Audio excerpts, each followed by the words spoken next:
This is the Granite Beat, a podcast where we highlight New Hampshire journalists, ask them about recent stories they've published, and about what it's like to cover their corner of this small and interesting state. I'm Julie Hart, and I'm here with Adam Drapcho. Hello. Judi Currie has a broad range of experience with journalism in New Hampshire. She has covered all kinds of topics for all kinds of outlets, including newspapers, radio, and television. She currently works as a staff writer for Business New Hampshire Magazine. Thank you for joining us, Judi. Thank you. Happy to be here. Judi, could you start us off by explaining how and why you got into journalism?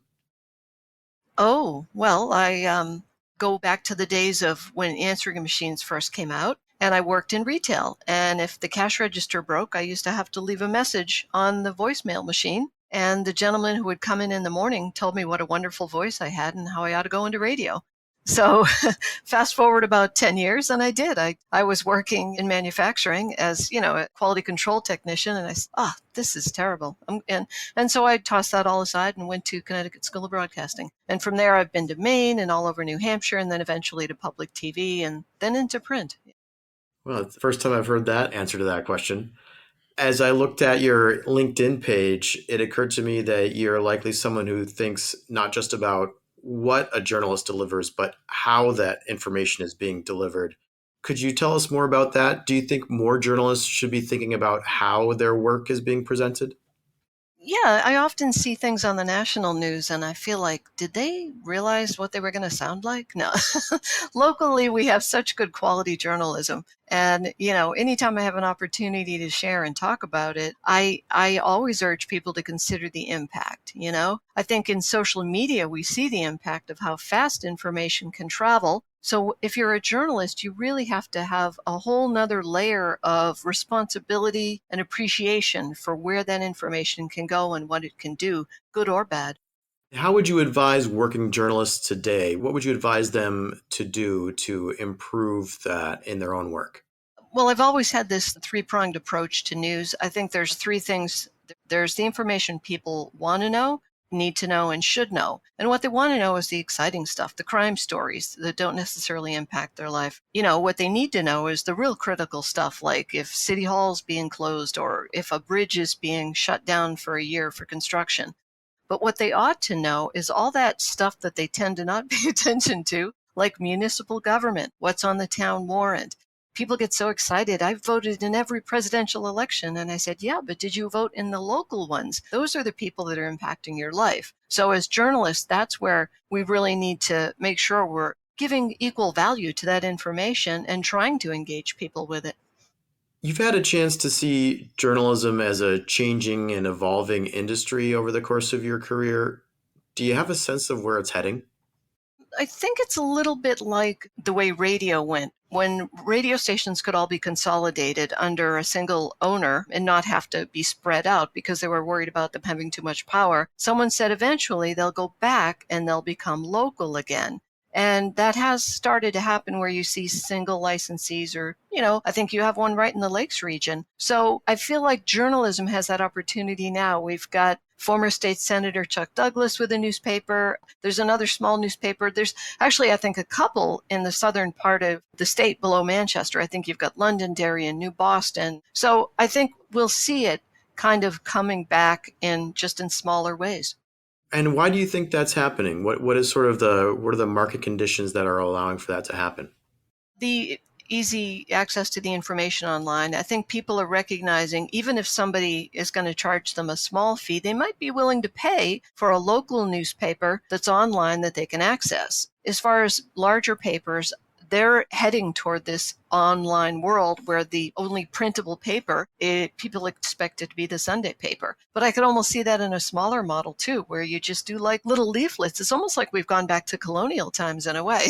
But I think portability of the information and what people are looking for, if you can provide that niche and do it in a way that people can feel is done with integrity and honesty, I think you'll find success there.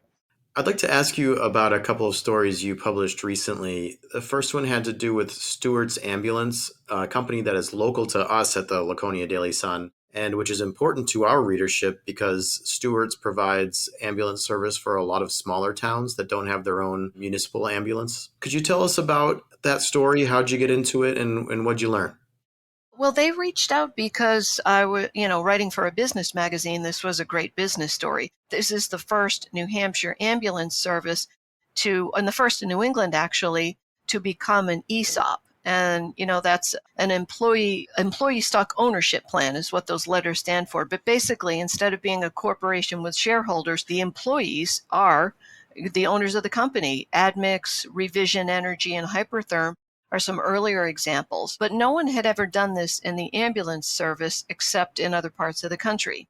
And so the real key to this is that the people who work in this profession are not making a lot of money. They don't see it as a good career move.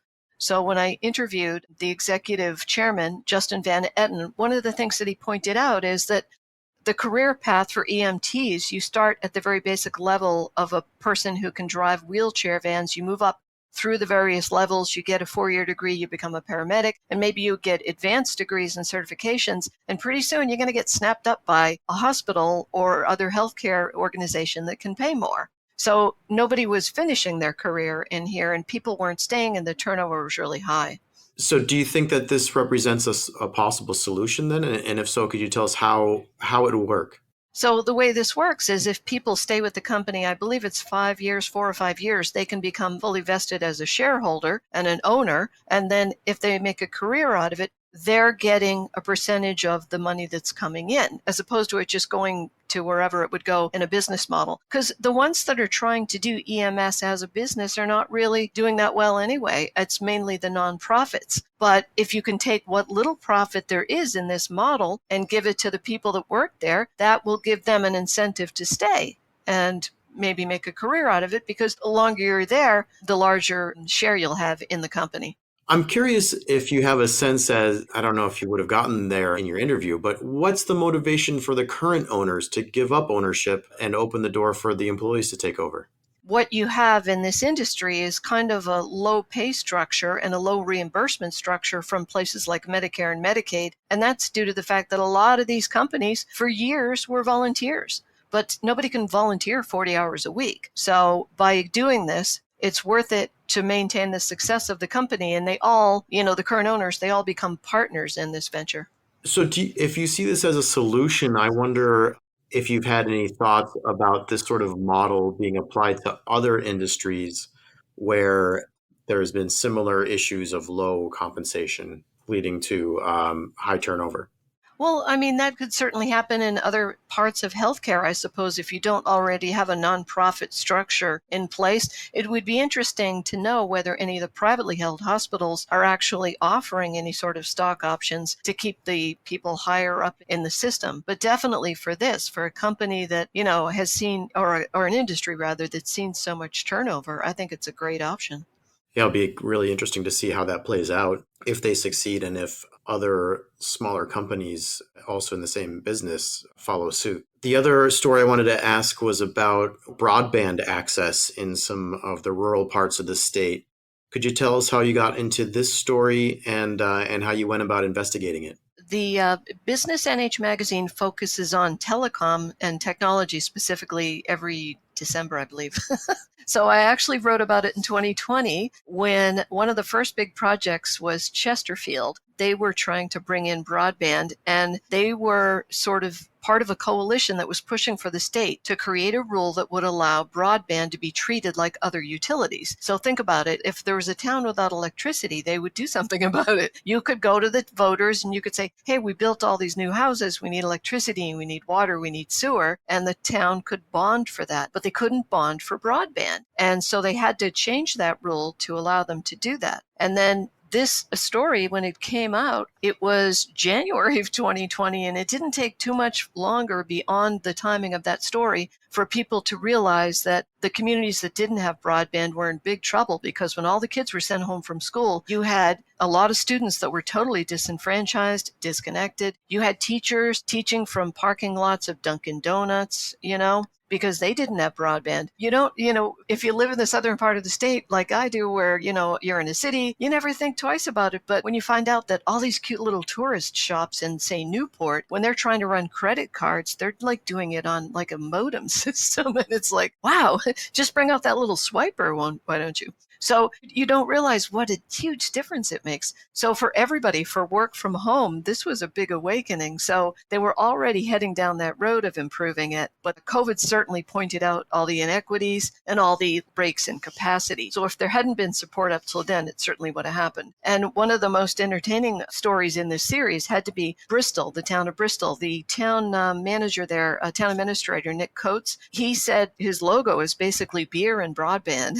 So in order to get people to move to Bristol, because the town is just shrinking and they want to bring in young families, they knew they would need broadband and they knew that they would need a brew pub. And so that's their motto. And it's really, it's really making a difference, because the businesses, if they can't get that service, who's going to want to locate even a small business there, Is it really that dire? I think is broadband access that critical to the survival of these smaller towns?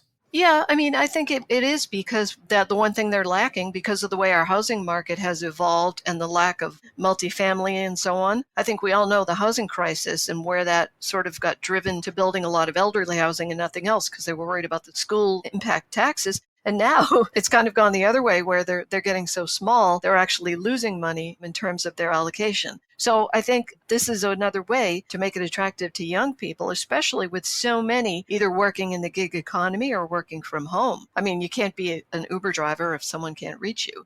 And these are areas that were also not necessarily served by great phone service either. Yeah, it's pretty remarkable. Town that I live in, we moved in 2008, and at that time we didn't really have any access to high-speed internet. It was really just through dial-up was our only option. And just this past, less than a month ago, we got 1 gig fiber installed, which was pretty surprising. I understand that you recently completed a citizen journalism course through the Loeb School, and I was wondering if you would tell us a bit about that. Oh, sure. It's one of their free courses that they offer, and it was 4 weeks, and it was done over Zoom, thankfully, because it was pretty stormy one of those nights. But it was wonderful. It was an assortment of people. Some are already working in journalism in some capacity, either as freelancers or maybe for the Granite State News Collaborative. And it was actually sponsored through a grant.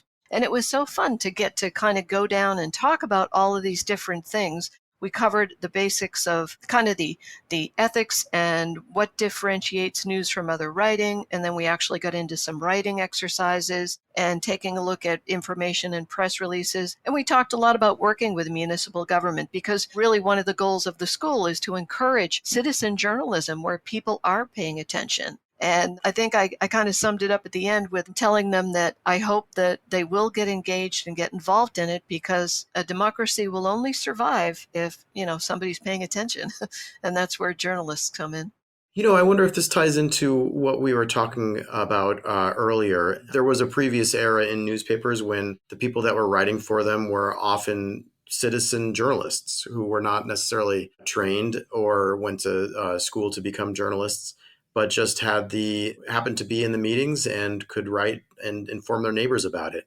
Do you think that as we're talking about the return of small local newspapers, might we also be talking about the return of citizen journalists?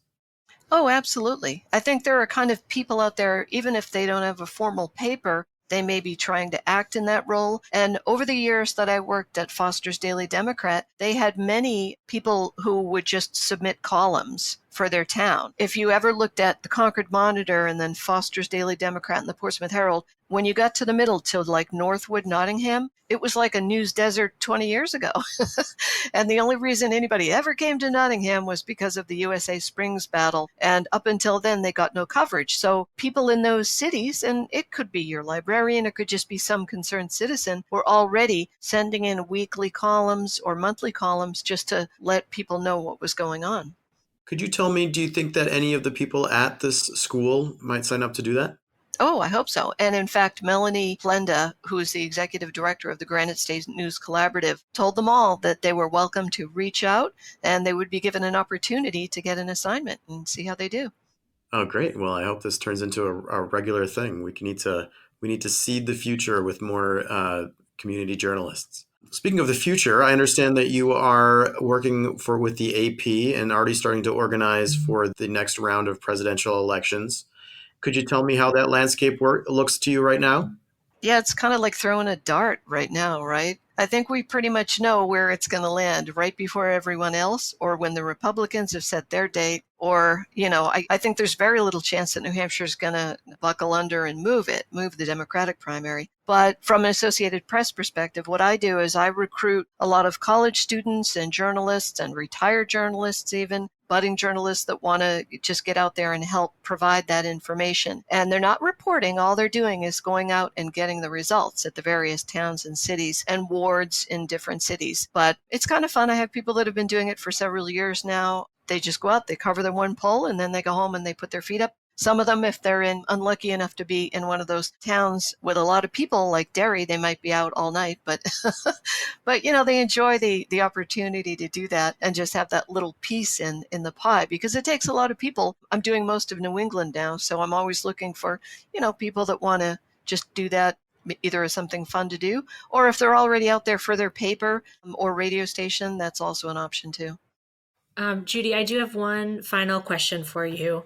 If someone was interested in starting their career in journalism now in New Hampshire, what advice would you give them? I would say take a look at what's being done already. We have some great papers in the state. You may be familiar with New Hampshire Bulletin. They went and stole some of the best journalists in the state from other papers. So kind of look around and see who's doing the really in-depth pieces. But a lot of your local papers, even though they've really struggled to hold on to people, they're still doing great work, So follow that and go to the meetings yourself and learn the process of it, because that is the most important side of news. Anybody can run and take a picture at a car accident, but this is the really important stuff. And if you learn that, you're going to learn so much about the news business just by kind of following local politics. All right. Well, thank you so much for your time today, Judi. All right. Thank you. It was fun to be here.